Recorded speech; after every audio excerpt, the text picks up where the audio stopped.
In this lesson, we're looking at two integral parts of any marketing system. The two things, mainly demand and supply. This is basically what any business actually runs on. This is what there has to be a demand for something, whether it be a specific product or maybe a crop type or a livestock type or anything. Somebody wants something, and then there will always be a supplier, somebody who supplies this product so that the person can buy it, the one who had the demand for something. So here we've got two main definitions here for your demand and your supply. So demand basically can be any amount of a specific product that someone wants to buy, or it can even be a service that somebody will want to render to someone else. Point being, the consumer wants to purchase or give money for the specific service or maybe for this product or a certain amount of this product that they want. Then supply then would be defined as various quantities, meaning different amounts of this product that they can produce and then be able to offer to these buyers to actually buy. So at the bottom here, we've got a very nice example of your supply and demand. Demand here is from people who are willing to stand in line and they would want to pay cash or to buy, pay something to get this product. And here an example that's the thing that is being supplied is bananas.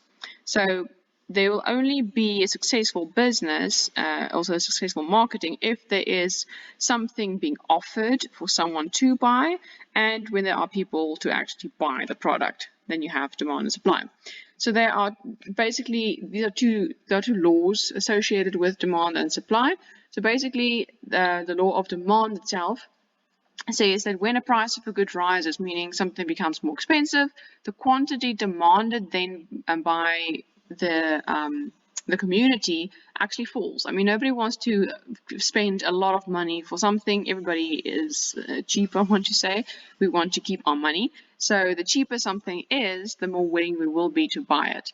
So here, as price rises, the demand will then fall. So these two things are actually inversely related. So the opposites. As one thing increases, the other thing will decrease. Here, just for your own perusal, is basically a nice chart that says, but here you have to look at demand and supply and price at the same time. If supply is unchanged, but the price of something changes, it'll also cause demand to change. But if demand is unchanged, but only supply and price will, if they changed, then supply, if it increases, price will decrease, that type of thing. So that's just for your own perusal. But the law of demand basically says that if the price, specifically price, increases, less people will want it. So it's inversely related. Same thing we'll get to for the law of supply as well. But just quickly, I'm going to show you guys the demand curve, basically. So this is what you can expect in the exam. They can either give you a table and then ask you to draw a graph from it, or they can give you a graph, interpret it, and maybe ask you to convert it into a table. Or they can give you both and just ask you, okay, answer some questions about this. What's your interpretation? So basically what we see here is as your price of something increases, here specifically apples, doesn't matter what type of apple, as the price increases, the number of apples you sell actually decreases. So when one apple is 40 Rand, you can only sell 5 because only, less people are willing to buy an apple for 40 Rand. But when they were 5 Rand, more of them could be sold. Makes sense. So on a graph, usually you've got your price on this side and the quantity sold or demanded, actually quantity demanded, which basically comes down to being sold, is on your x-axis. In your textbooks, it's actually the other way around, which is quite confusing because technically that will change what the graph looks like. So usually in a test, and if you have to draw this on your own, always make sure that the price is on your y-axis and the quantity on the x-axis. But what happens, basically, if you just put all the information in the table on the graph, you'll see here that obviously when the price is 40 Rand, only 5 gets sold, only 5 demanded. And as the price decreases, 5 Rand, 30 would be sold. So basically what happens here is we have a downward sloping graph, which is your demand curve. So, and this is only when you're given the price on the one side, quantity on the x-axis. And this is basically shows us demand, so meaning it goes down as your amount that is sold increases as your price basically decreases. So this is the the shape of your demand curve. Usually what they do in the exam is they don't give you the values or anything. They just show price here, quantity here, and then a line that goes down, and then ask you which one is the supply curve or the demand curve. This one is unique to the demand curve, so also be able to identify this curve. Then also, basically what this curve tells us is what we just said. The demand curve is usually downward sloping. We mentioned that since consumers will want to buy more as the price decreases. That's the point. The cheaper something, the more people will want it.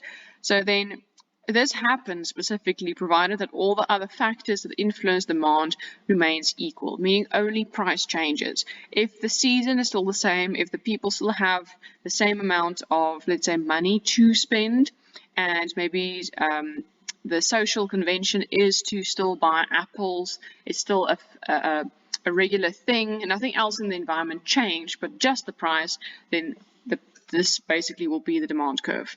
And we'll talk about later about what happens if other factors other than price changes, but if price is the only thing that changes, this is the curve you'll get. Okay, so then we have the law of supply. Now, this is actually a little bit different. So this is when the price of a good rises. I mean, a farmer or a business owner wants to sell something for as high a price as possible because they want to make a profit. So when the price does increase for the supply, then the quantity supplied of the good will rise because the supplier wants to sell as much as possible for the highest price possible. So in this case, the law of supply, or basically your price and your goods supplied, are directly related. As the one increases, the other one also increases. Okay, then I'll also just added the other table, the same table here for your own perusal. So this then is two of the same curve, supply curve, just two different examples. But basically what this tells us is that when the price is on the one side, quantity over here, as the price increases, your quantity then supplied and created increases as well. So this is basically then the supply curve. So you can see this goes the other way around. The demand went downwards, but the supply curve goes upwards. Because as the one increases, the other one also increases. So they're directly related. So that's what we just talked about. And this only happens, as again, when all the other factors are the same. So only price is the only thing that changes. That you'll get that curve then. So certain factors that influences your demand, basically your consumer income spending, meaning the amount of money the person that wants to buy something they have to spend, that's going to influence it. Changes in preferences can change demand as well, meaning let's say people used to buy Adidas tackies, now all of a sudden they prefer Nike, so that'll also change what they buy. Sorry. If they do extra research, maybe finding similar products but that are cheaper, that can also influence it. Advertising, fashion, that type of thing, is something still in fashion to buy or not? Are they aware of what you have to buy, to sell or not? Advertising is very important. Number of consumers as well, less people who buy it, there will be a less demand. And sociological factors are usually, again, trends and things in the environment, meaning is it still cool, I want to say in parentheses, to buy something, or is it still healthy for you to, I don't know, eat apples? Maybe a new research thing has found that apples aren't that good for you anymore. Now instead people have to eat grapes because maybe it has a better health benefit. So these factors in the environment usually changes then demand for a specific product. Then also factors that affect supply of a specific product, usually your cost of labor. I mean, think of a farm, there has to be lots of laborers helping, harvesting and so on.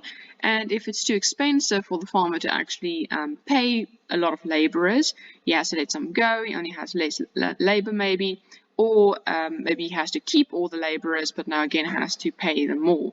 So that'll also increase the price of the product you're trying to sell. Natural disasters, also a thing. Maybe there's less now the farmer can supply because there was a flood or a drought or something, all his crops died, he's got less to sell, and that can actually also increase the price of the product he's trying to sell. Then input costs is also basically the same. The cost of labor is also an input cost. It took labor to create it.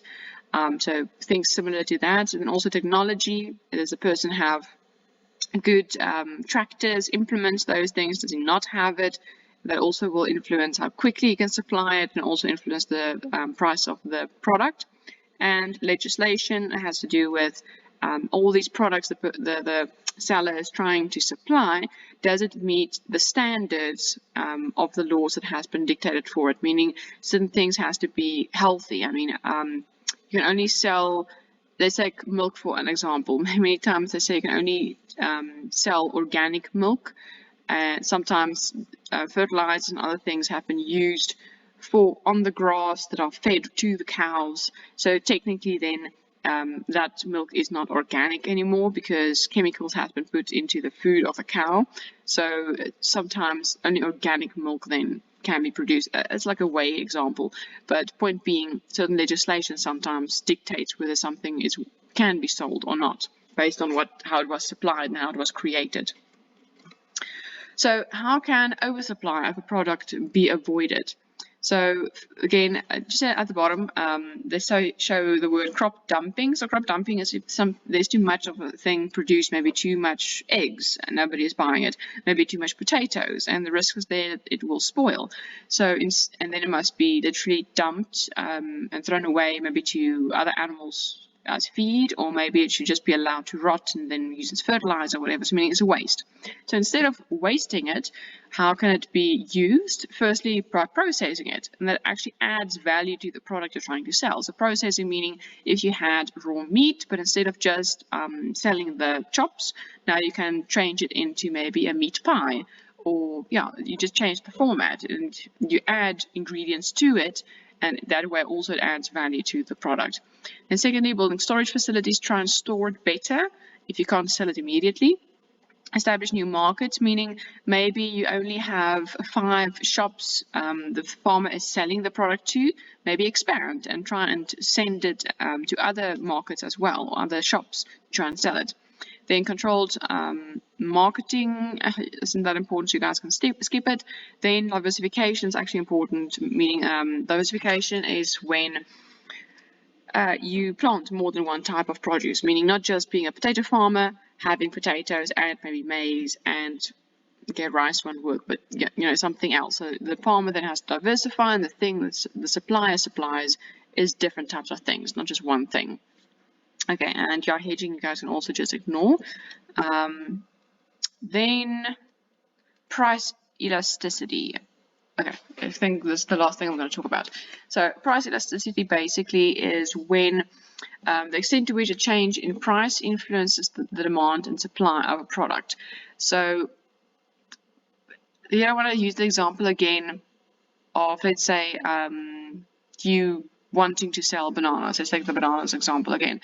So if bananas were to be sold at 100 Rand a bunch, nobody would buy it. Most probably no one. Maybe except if it says organic, then maybe people will be willing to buy it.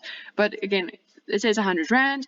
But as soon as the price comes down, and now it is 10 Rand for a bunch of bananas, more people buy it, then that product is price elastic, meaning the willingness of someone to buy it changes depending on the price. So price elasticity, think of an elastic band, the shape can change. And that shape that changes makes you think that people change their mind, they're more willing to buy it. So as the price changes, will people buy it, or will they still not buy it? So in this case, in the scenario of the bananas, if the price changed, it can either be a dramatic price change or a small price change, doesn't matter. But if more people then buy it because of the price change, it's price elastic.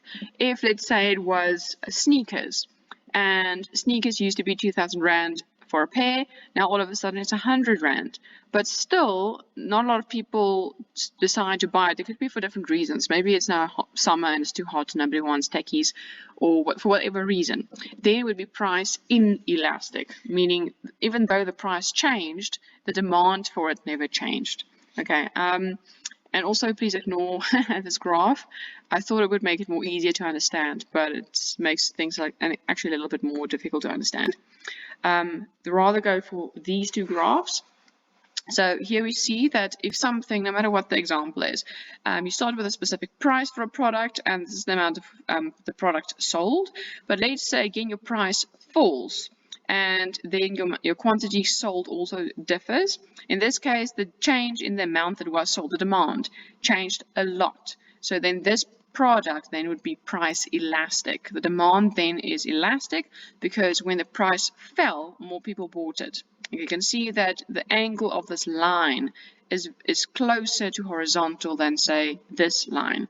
So this one is price elastic, whatever product was sold here.